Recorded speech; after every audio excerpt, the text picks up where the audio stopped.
നമസ്കാരം. പണവും സ്വർണ്ണാഭരണങ്ങളും കവർന്ന കേസിൽ 3 പേർ അറസ്റ്റിൽ. തിരുവനന്തപുരം അണ്ടൂർക്കോണം കൊയ്ത്തൂർ കൊന്നം സരീന മനസ്സിലിൽ നസീർ 43, കൊല്ലം പുനലൂർ തളിക്കോട് ചാരുവിള പുത്തൻ വീട്ടിൽ റെജീന 44, തളിക്കോട് തളത്തിൽ വീട്ടിൽ ഷഫീഖ് 42 എന്നിവരെയാണ് ആലുവ പോലീസ് അറസ്റ്റ് ചെയ്തിട്ടുള്ളത്. ഏപ്രിലിൽ ആലുവ തോട്ടുമുഖം സ്വദേശിയുടെ വീട്ടിൽ നിന്നാണ് 40 പവൻ സ്വർണ്ണാഭരണങ്ങളും 2 ലക്ഷം രൂപയും മോഷണം പോയത്.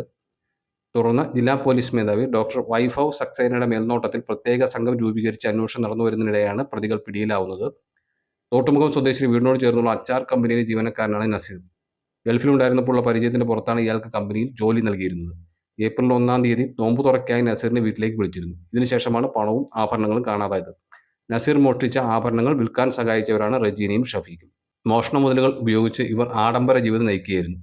3 പേരിൽ നിന്നുമായി മോഷണ മുതലുകൾ കണ്ടെടുത്തു. നസീറിനെതിരെ തിരുവനന്തപുരം ജില്ലയിൽ വേറെയും കേസുകളുണ്ട്. DYSP A Prasad, inspector M Manjudas, SI SS Sreelal, ASI KA Noushad, CPOമാരായ മാഹിൻ ഷാ, അബുബക്കർ, KM മനോജ്, PA നൌഫൽ, ദീപ്തി ചന്ദ്രൻ തുടങ്ങിയവരാണ് അന്വേഷണ സംഘത്തിൽ ഉണ്ടായിരുന്നത്. കോടതിയിൽ ഹാജരാക്കി റിമാൻഡ് ചെയ്തു. M4 മലയാളം, കോതമംഗലം.